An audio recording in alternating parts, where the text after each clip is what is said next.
When two men met for dinner back in 1976 at the Joe and Rose restaurant in New York, it was no ordinary dinner.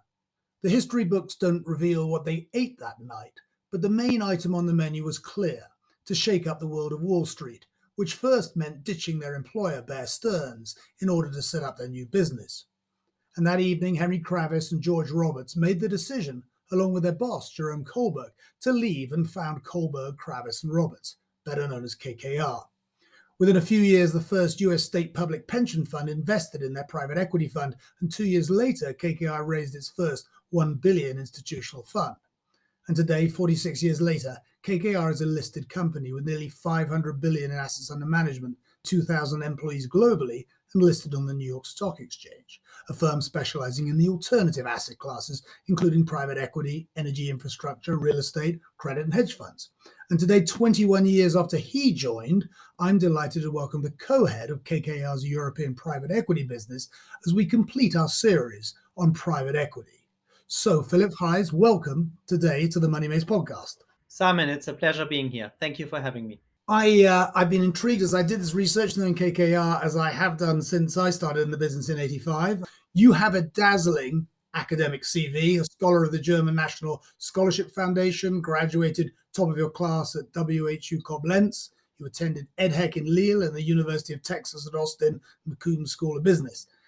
Now, that's a lot of studying. Was this all part of a master plan? It's a good question, Simon. In fact, I actually wanted to study astrophysics. And I was a little bit at a search of something interesting when I stumbled upon Koblenz, which at that time had just been set up 10 years prior by a bunch of professors, including Ralf Dahrendorf in London, who said we need to innovate the German educational system. And the idea was that within your studies, you would get out of the country. And I'd grown up in the north of Germany in a small coastal town. It just appeared very appealing to me. I can go to the stars later. Maybe I go a little bit into France and the US first, and I study economics, learn about the world. And that's how I got into it. It was entirely driven by that university. Well, interestingly, on your CV, of course, comes up McKinsey. We've had a number of our guests who started or spent part of their careers. In fact, most recently, Sir Nigel Wilson, the chief executive of Legal & General. And you worked, if I'm right, at McKinsey in Vienna, Frankfurt, and New York. And let's just start with McKinsey. What was the appeal for you, given that astrophysicist bent that you at one stage had? What was really interesting about them at the time was they were telling people, come and join us and find where your passion lies. Whether that is healthcare, whether that is technology, whether that is retail, you're just going to be in a position to learn fast. It was almost like an applied university, if you will. I was lucky because during my studies, you pointed out Vienna and Frankfurt, I had already worked there in terms of some associateships. And I met the gentleman in London who ended up opening the New Jersey office of McKinsey to approach the healthcare industry, because that's where pharma was, Pfizer and all these companies. So I joined him in '97 to open that new practice of McKinsey. So it was a very entrepreneurial opportunity.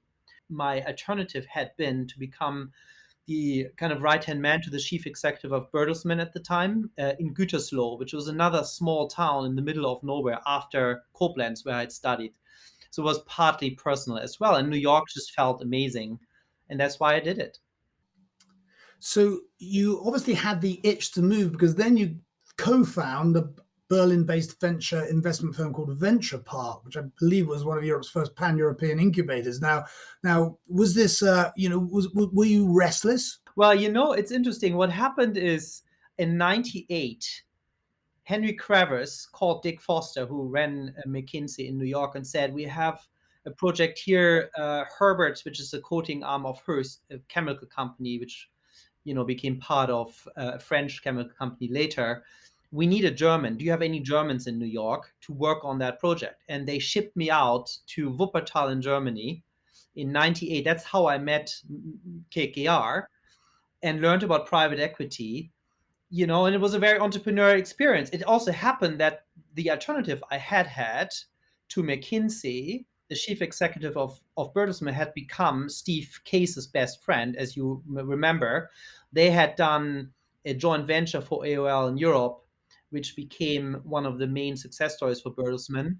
And he had reapproached me to say, don't you want to, copycat Idea Lab, which was that idea of an incubator, founding interesting companies, bringing them from the US, giving me a significant equity stake in it in Berlin. And so, I was thinking about private equity at that time, but it just felt more exciting to do venture capital and, startups. And yes, I left New York in 99 to come to Berlin, quite frankly, in a time when Berlin was quite a different place. It felt dark, it felt underdeveloped, and it certainly didn't have much entrepreneurship. And we set this up, and it was exciting. We built Europeans' first pan-European incubator. A few years later, Rocket Internet did a much better job building this business model. In Koblenz, 1 year below me, was Oliver Samba, who at that time founded Alando, which became eBay Germany, and he then later did Rocket Internet. So it was a small community.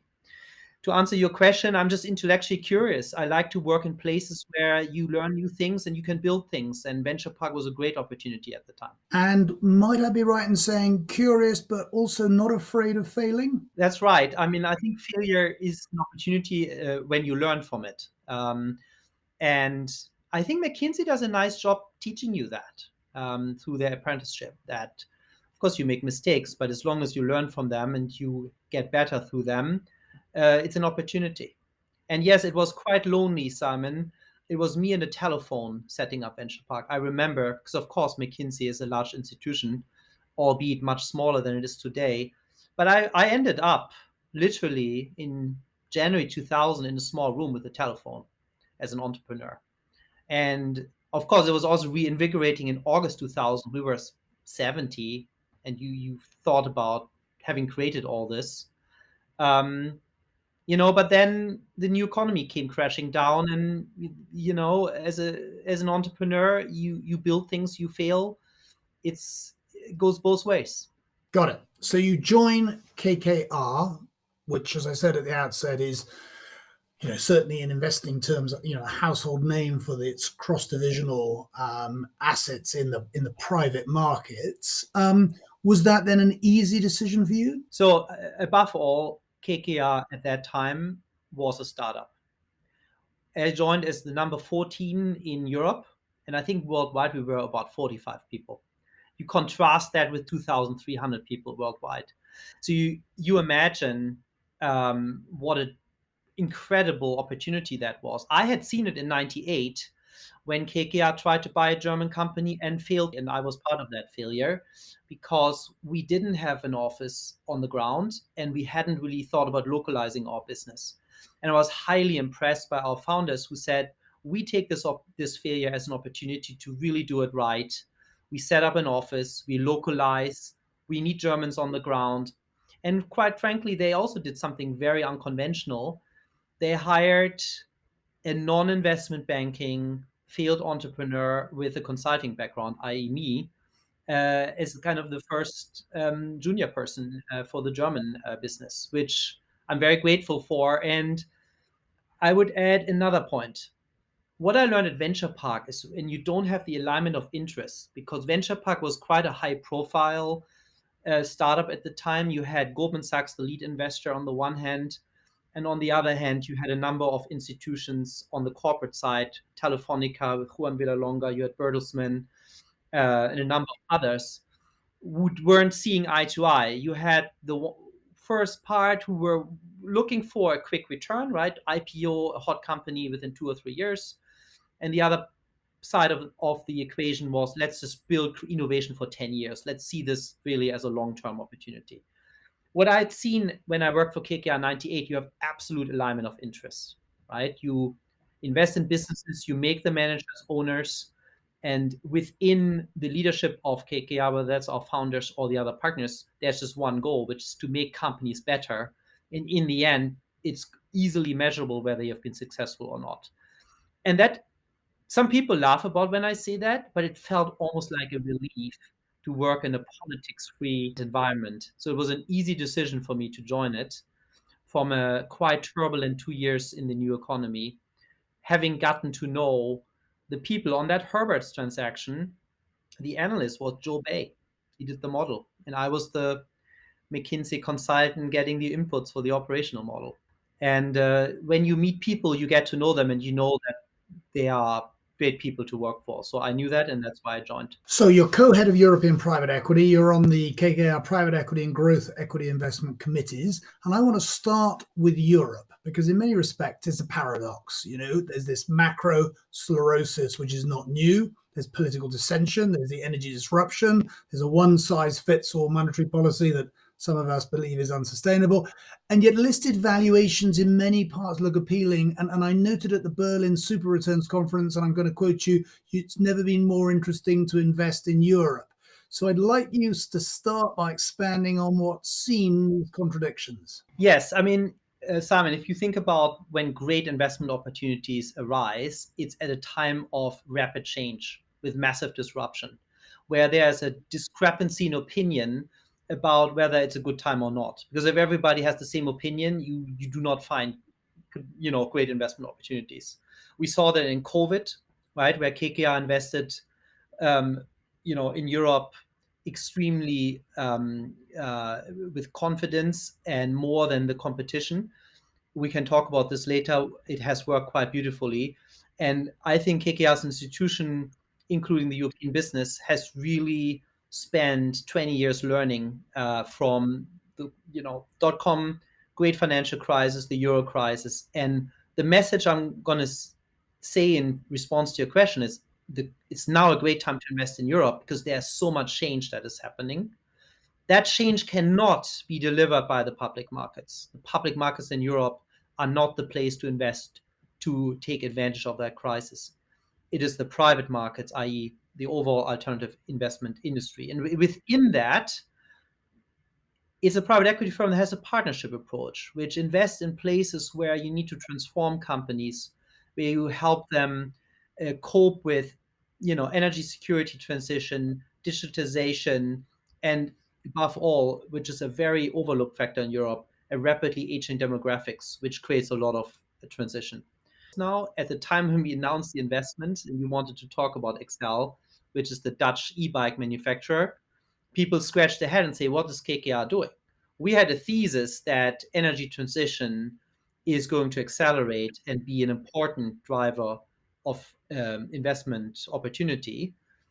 Of course, nobody could have anticipated this whole Putin-Ukraine tragedy, right? Now, that led to the capital markets declining.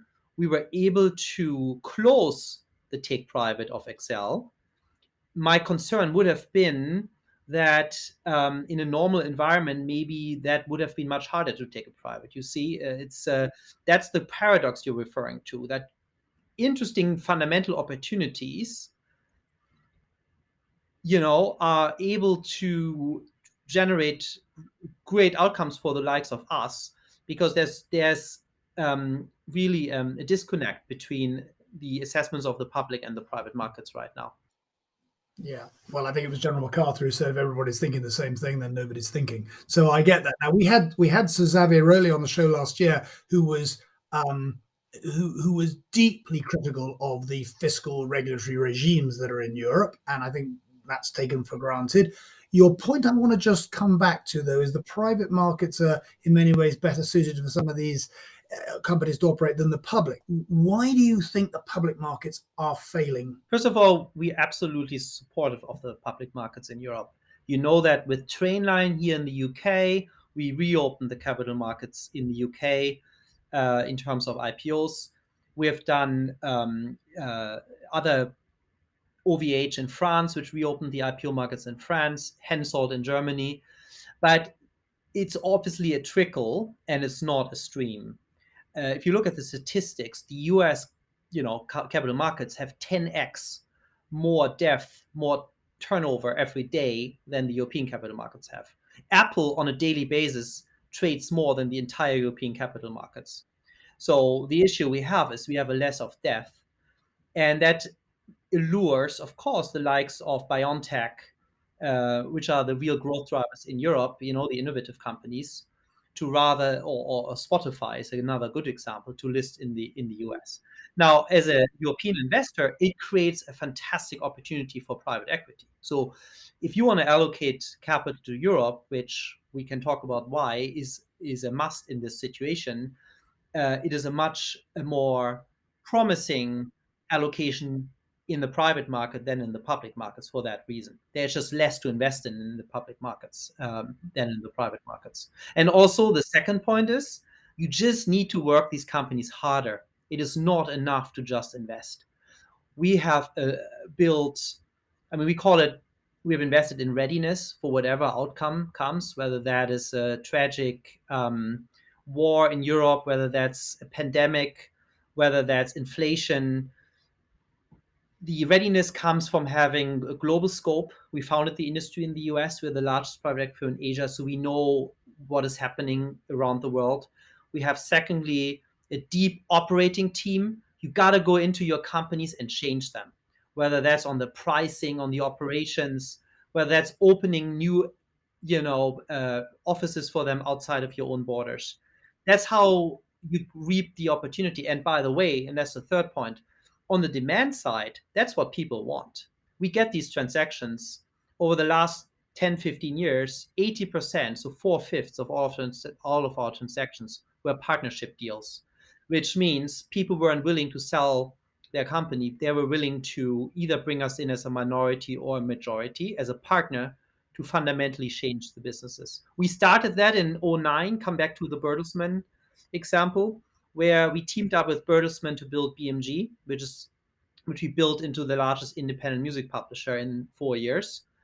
Then you fast forward to just a few months ago, we partnered with Kerber, which is a Hamburg, my hometown based German, very conservative family holding company, who had built a nice supply chain software arm, but they really want to globalize it.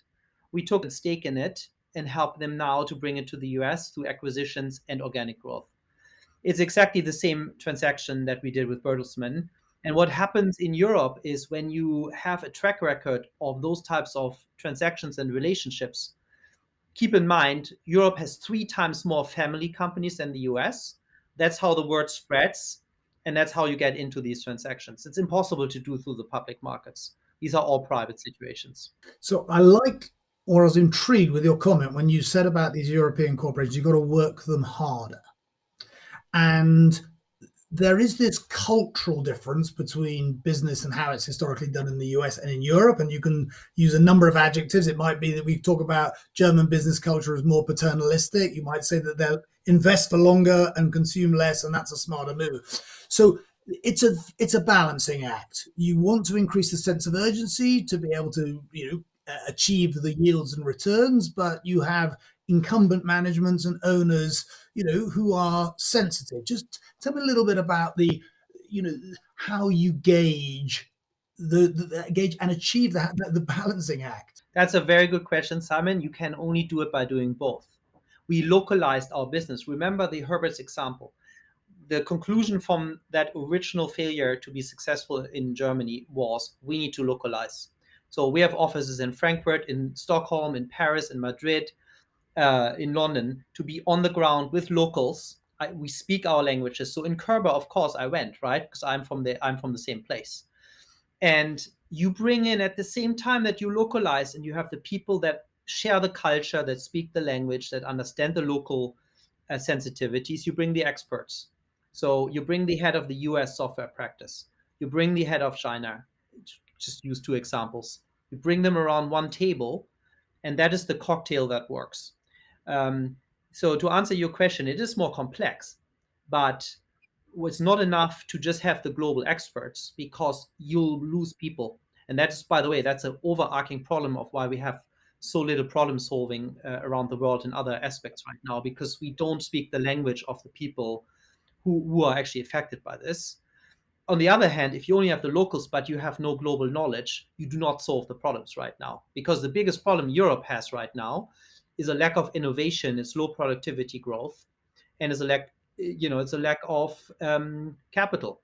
And so you need to connect these 3 at the same time. We bring the capital, But just financial capital is not enough. Europe needs entrepreneurial capital, can-do capital, which helps actively a train line or an Axel Springer or a Kerber or an Excel to get to the next level of operation, more global, more innovative, uh, and in many ways um, responding to the challenge we see right now with more inflation, with a less clear growth path, and with a need to mobilize a lot of the untapped potential of these companies. And how have European business owners' views changed towards PE over the last 2.5 decades? Because we know there was a lot of resistance, and there are a lot of emotional factors involved in parting with some or all of the equity. Just give me a feel for how those conversations are now versus how they were. I think there are three stages. The first stage was really explaining in the early 2000s what the benefits were. There was no appreciation of private equity in the early 2000s. Private equity played a fundamental role in flexibilizing European companies. You remember Germany was really the poor man of Europe in the early 2000s before Gerhard Schröder, right? Because after the reunification, it was settled with sky-high unit labor costs and an unclear path really to have new growth around the world. And so private equity just behaved responsibly. You remember the whole locus debate. We got the prize of the IG Metall Union, I think it was in 2007, for responsible ownership. Because what happened, we brought MTU aero engines public. I think it must have been a 2003 transaction, and we brought it public maybe in 2006 or 5. That was, you read about broad-based ownership, which we are doing now systematically around the world. We already did that then there to make sure, as we talked about before, alignment of interests. So if you have a stronger company, the people themselves benefit from it. You have innovation, new products, and you have responsible ownership. So the debate at that time laid the foundation really for today. It's a radically different conversation now. The conversation at that time, 20 years ago, would have been, are you going to asset strip the company? To today, how can you help us grow faster? Because we know now that you're responsible owners. Also remember, doing this partnership approach, people call each other, right? There is no way that people do any partnership with us without calling the CEO of Bertelsmann or the ownership family to ask, and ask how we behaved. So the debate now starts on the basis of facts and on case studies. However, to answer your question, expectations have also risen, right? It's not enough now to just optimize your firm within one country. People want growth and fundamental help. We have an energy crisis in Europe now. How are we going to cope with this? We are behind in technology penetration in Europe, and we have a rapidly aging demographic in Europe. So what does it all mean? So when KKR purchases EIM, the largest environmental consultancy in the world, we have a resource base that people find interesting and want to tap to cope with those challenges, right? That's our job now. 20 years ago, people wouldn't have asked that. They would have just asked for responsible ownership in a much more narrow sense. So limited resources and large opportunities. How do you prioritize the themes and the sectors where you want to deploy your skills? It's a very important point you're raising, because we fundamentally see, and this might be counterintuitive, we're not necessarily seeing limited opportunity in Europe. I would say relative to the size of the economy for private equity, there's more opportunity in Europe now than there is in America, simply because Europe has so much more change and is more behind. We are more at the front line of the change right now. Nonetheless, we have to prioritize. You can't if we do our job correctly as a firm, you can only do so much, right? You can only do a few transactions a year. We have very consistently invested behind meta trends. The reason why we were able to invest more than anyone during the COVID period was because we took conviction that aging demographic in Europe means healthcare will see phase of rapid growth. So to invest in fertility clinics or to invest in the largest hospital chain in France, while feeling uncomfortable during these periods of crisis, felt to us as a logical investment. So healthcare, aging demographic is one trend. The second one is we talked about technology penetration. Europe, in terms of its technology, you think about AI and robotics, we are behind. But if you think about the growth model of, for instance, Germany, it's a country which has to transform itself, right? It is dependent on advanced engineering and manufacturing, which will be transformed through industrial tech. So some of the role models of partnerships that we just talked about will be over time, like the Kerbers of the world, will be appealing to some other companies. So the whole trend of technology and digitization is two. And then three, look, we're at the front line of climate change. And that's not because in London we haven't had rain for 2 months, or we now have wildfires in France. But clearly we are at the front line of a very tragic war where energy security has been propelled to the front. And while we knew in Europe, we came out of COVID with a next generation EU deal where the EU pulled together saying, okay, the way we get out of COVID, well, we back a meta trend with 750 billion of capital. So we knew this was a significant trend. That's why we did EIM and that's why we do other things. But now that we have a war on our step, the transition to solar and wind and helping companies deal with their unit economics in energy is, of course, a massive investment opportunity as well, right? So I would say, to summarize the three trends: aging demographics, healthcare, technology penetration, digitalization, and then sustainability.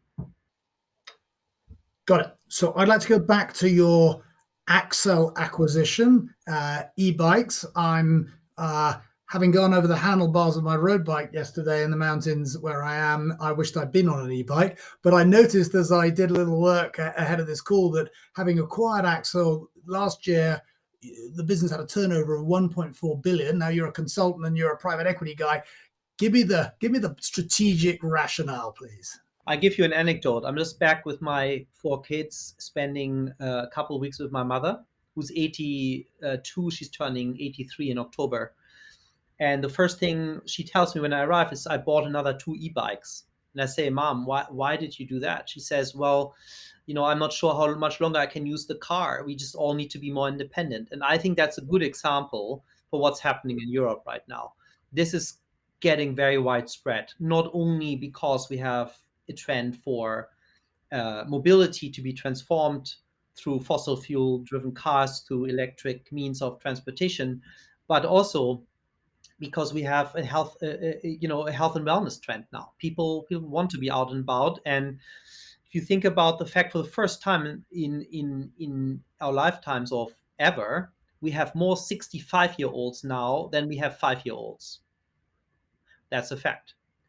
And therefore, the trend of e-bikes within overall bikes is not going to change. This is going to accelerate. And we see very bright prospects for that company. So I'm going to just stay with that because I looked at it and it appears to me that you own under the umbrella a series of brands, from Rally in the UK to several other well-known European names. And again, I just want you to explain how you get the economies of scale and how that business plays out in your mind. So that's a good case study. What we will do, right? We will help them on the ground with meeting those challenges that you just said, by having experts embedded in the operating teams, transferring some of the knowledge we have in this space, whether that's on pricing, whether that's on procurement. And by the way, you can do this across brands, right? You can have the brands optimized for consumer facing effectiveness, but behind it, there's a lot you can do to help them reap the benefits of being in one group. So, but that's just an example. I mean, this is exactly the right question. I think fundamentally, whatever happens, it's a growth industry. And within a growing industry, of course, we all have to work harder now, because inflation means people have less money in their pockets, right? So in order for consumers to be able to afford those products, we need to do exactly what you just said, which is to work on those operational items. And let's just talk for a second, or more than a second, on Corba. You have added to your business as a global supply chain software champion. We talked about Europe's chronic need for increasing its productivity. Can you just again explain rationale and execution? There's two parts here. One is the early parts of KKR's success story in Europe was to help German and European companies go global and create global supply chains. That was the second German Wirtschaftswunder, right? The economic miracle. To help very German companies globalize and tap both Eastern Europe and China. What you now see is a reversal of that trend. We call it friendshoring or creating local supply chains. We're going into an age of deglobalization right now. So people need to take control of their own supply chains. And today that is done with software. And those solutions that Sukurba has created are first rate in helping companies deal with that. And this is not only a European opportunity, this is a US opportunity too. And what we will do as a partner is help that company grow both organically and through acquisitions. On average, in the last 15 years for our investments, we have added 25 additions to each and any of them, meaning you have a very active period of ownership of on average 5 to 7 years, where hopefully we'll be able to make sure Kerber can acquire things that add its portfolio of products and services over time. So, Philip, you've explained the macro contradictions. You've given illustrations of the bottom-up opportunities. We hit the storm, and the storm is this turbulence of higher rates, higher inflation, probably stickier inflation, but we don't know, lower growth, and these are part of the economic cycle. Much as central banks have tried to pretend that it isn't and swamped the system with liquidity ill-advisedly, I would argue. Just tell me a little bit on the ground how you are responding to what could be a tough few years. What is the, if you like, you're in the war room. What's going on? Simon, we're all in the same boat in the sense that we're all going through a massive crisis together. And that crisis has really three components. The first crisis is we're coming out of an unprecedented 2-year, maybe 3-year pandemic, right? Where, as you pointed out, people had been shut out of their jobs and offices for a long time, and central banks and governments had provided significant accommodation. And to normalize such a crisis response, of course, is going to lead to bumps in the road, right? That at the same time, and that's the second point of the massive crisis, we would hit a very tragic and unacceptable war situation in the midst of Europe, which is creating incredible supply chain bottlenecks, and energy cost inflation creates a very toxic cocktail for the third issue that we're going through, which is a massive crisis right now of our Western democratic systems, right? Where if people don't have the confidence they pull through this winter with heating in their houses, it's going to be tough. So we're all in this together, and the little contribution that our industry can make, apart from the fact that we donated $1 million to Ukraine, and of course we're doing what we can through our portfolio companies to help with this humanitarian catastrophe. But what we can do is, as responsible investors, work extremely hard that we increase the productivities in all of our portfolio companies, that we're pulling through this, we're creating high-paying good jobs in innovative industries, and we are responsible stewards of companies in tough times. And the only way we can all do this together is to really innovate, because there is a bright horizon as well, Simon. Of course, it's going to be tough, but think about, and again, I was a .com investor. What is the level of innovation we had in the .com time? Okay, we can debate whether Facebook was a good innovation or not, but look at the innovation we have now with genomics and synthetic biology, with AI and robotics. These are fundamental innovations that we are benefiting from. So once we are through this storm, there's lot to look forward to. We just have to get to the other side. And what I'm saying is the public markets will not get us to the other side. It has to be active ownership with alignment of incentives and resources and global scope and a lot of hard work every day. And absolutely, I get that. And alongside that will be more capital, both for the restructurings and also because of this secular tailwind that we've been discussing in these private equity, interviews. But call me an old cynic. I have read in a number of journals that the private equity is sitting on nearly 3 trillion of available capital. And the wall of money I've heard from the Japanese investors through to the Middle East investors over my time, it's can be a chimera. The money disappears or doesn't actually turn out to be as great. Just what are you seeing in terms of capital to be allocated to your industry? So from a European perspective, one of the real reasons why the time to invest in Europe now, and Europe is a better place to allocate capital, is because we have comparatively so much less capital. The fundraising that you mentioned, the allocation of capital has been 2 times more to the United States than it has been to Europe. The fundamental demand for capital, though, for an economy that is the same size, is higher in Europe because we have so much more change. I'll give you an example on the micro side. When we did the BMG Bertelsmann investment in 2009, that was a 1.5 billion transaction. You fast forward 10 years to Axel Springer, that was a 9.5 billion transaction. So the underlying opportunity set is up 6 times if you think about the size of partnerships we can do now. So we are not concerned about the wall of money because KKR works in a different segment of the market. We are working in a very hard to tap partnership type of deal environment, which at the same time is growing very fast right now because these companies want that type of partnership, and there's very few private equity firms who can deliver it. The other point I was going to make, and I'm a veteran in that sense because I was there in the great financial crisis, the mistake people made, and we did too, and we certainly learned from it, is we put way too much leverage on companies. We are not doing this anymore. If you look at the last 10 plus years, we have been consistently between 4 and 5 times leverage on our portfolio companies on average in our funds. If you construct a responsible capital structure and you fundamentally work your portfolio companies hard in terms of adding resources to it and changing them on the growth side and on the cost side, regardless what crisis comes, you're going to sail through the storm. That's what happened with COVID.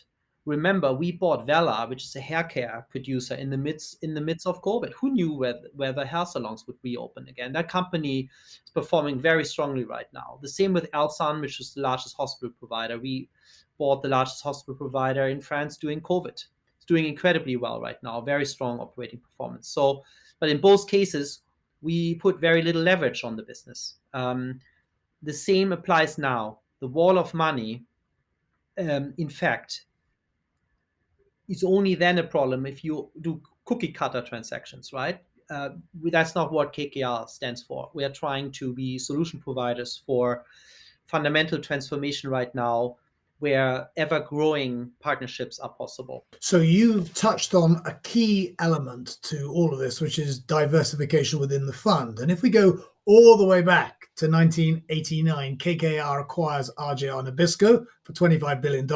Still a lot of money, even in today's diluted money, in that fierce battle with Shearson Lehman and the MBO.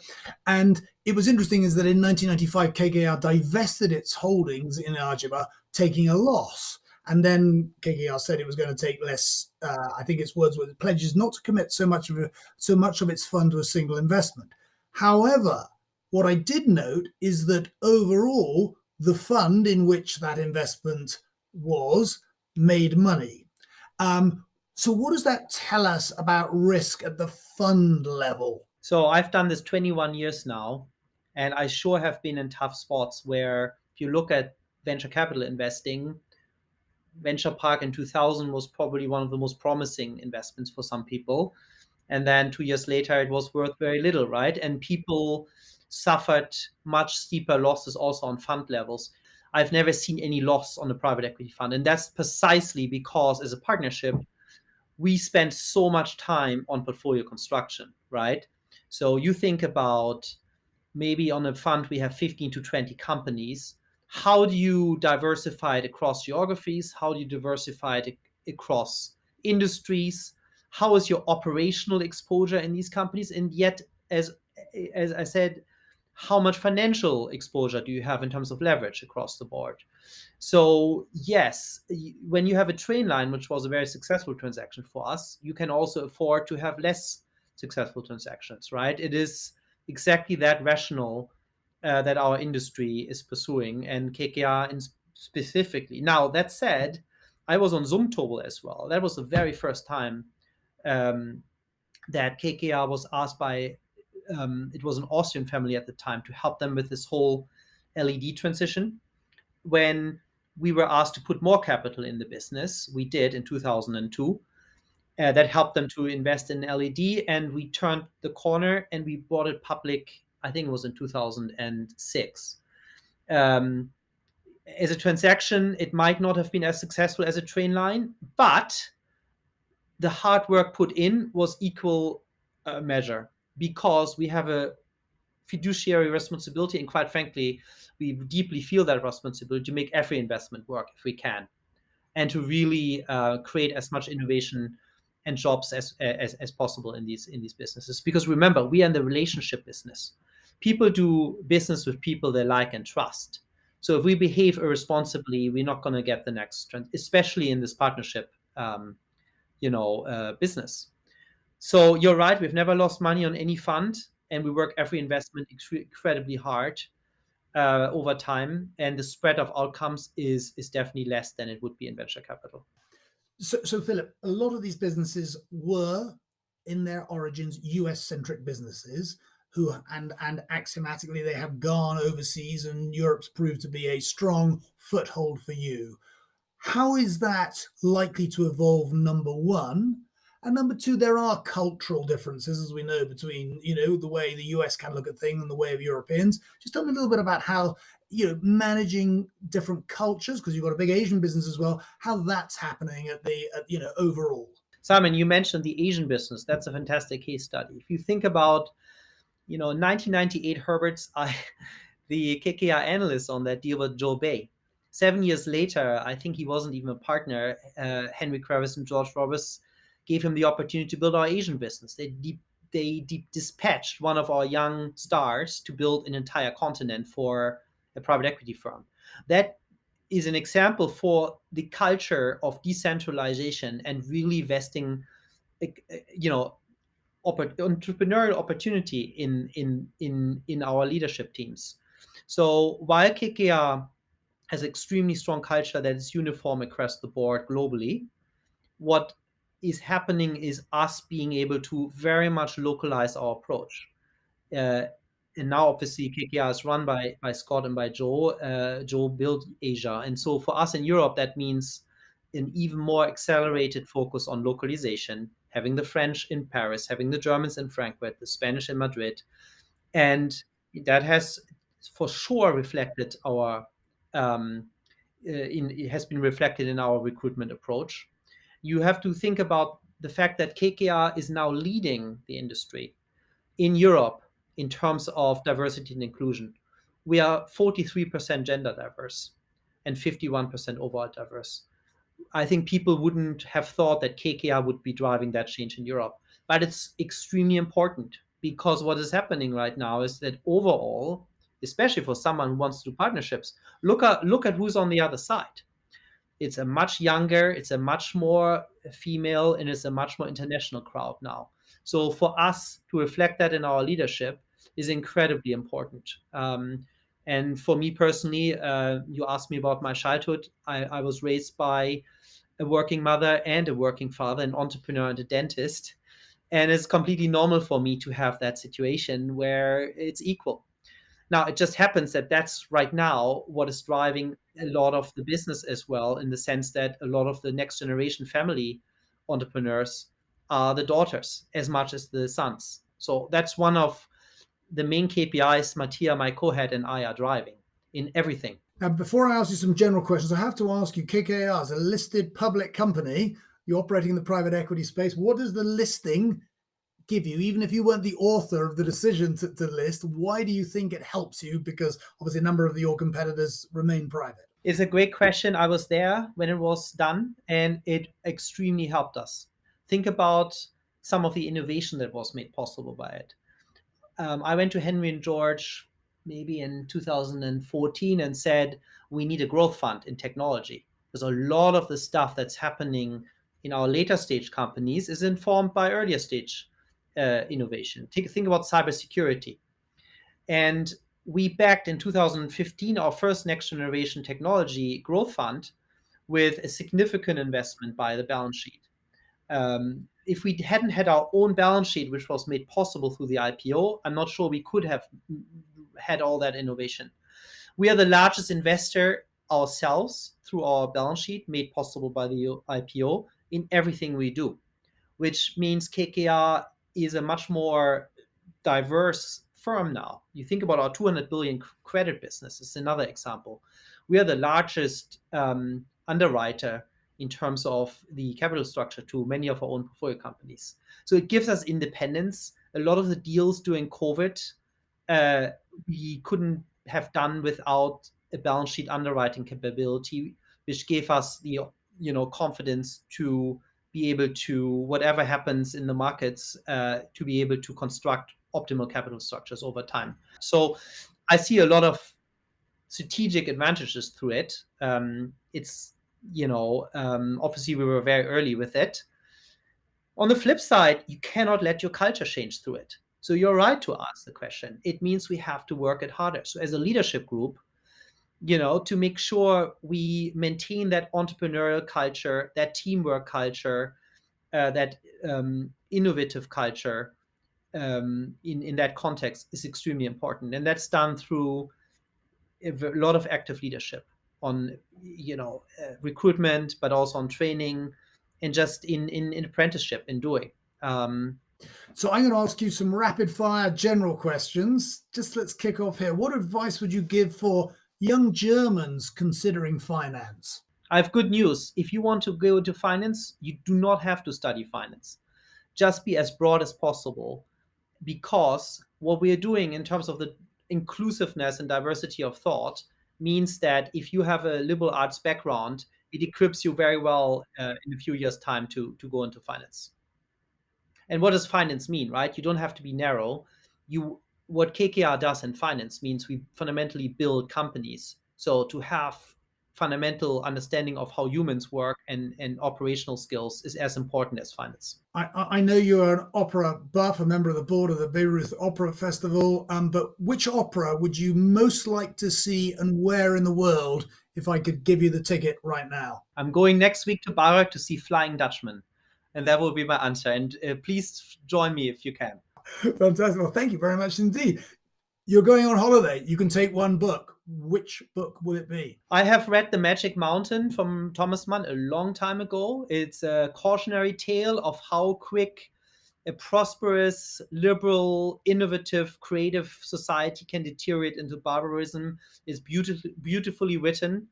I've unsuccessfully advised my children to read it, but I will keep trying because it's a treasure box of incredible, beautiful language, but also a lot of lessons. So The Magic Mountain of Thomas Mann.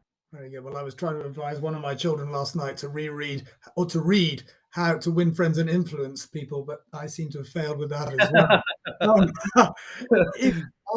The question now, after that great book, if you could tell us only one thing. I was going to say, find your own path.